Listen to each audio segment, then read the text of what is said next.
À gauche, justement, certains dénoncent une dérive droitière, d'autres se félicitent qu'un tabou soit brisé. En tout cas, ces déclarations ont semé la zizanie au sein du PS. Arnaud Boutet, Tristan Lebras. Le projet du PS n'est pas encore finalisé et déjà, elle jette un pavé dans la mare. Avec ses propositions, Ségolène Royal ne laisse aucun de ses camarades indifférents. Il y a ceux qui applaudissent, comme Manuel Valls, maire d'une commune sensible. S'il peut y avoir un lien avec l'armée, pourquoi pas? Moi, cela ne me choque pas. L'idée, au fond, que les valeurs, l'esprit civique, les règles reviennent dans le discours socialiste, parce qu'aujourd'hui, nous sommes dans une société où règne le désordre et l'injustice. D'autres évoquent tout simplement une dérive sécuritaire.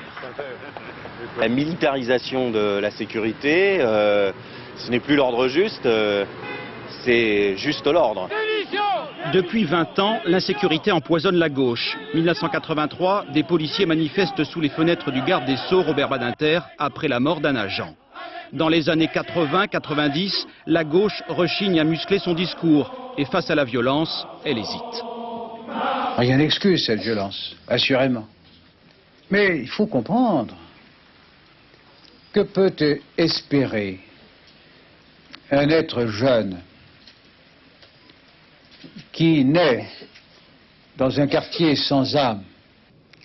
Mieux vaut prévenir que punir. Ce jour-là, dans la salle, une jeune femme écoute, c'est Ségolène Royal. 1997, le colloque de Villepinte marque une mini-révolution culturelle. À partir de cette année-là, l'insécurité va devenir une priorité.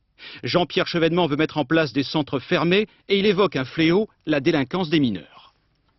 Oui, ça a certainement mieux à faire. Je pense qu'on la demande dans les quartiers chauds, où de jeunes sauvageons brûlent la voiture de leurs voisins. Et moi, j'ai péché un peu par naïveté.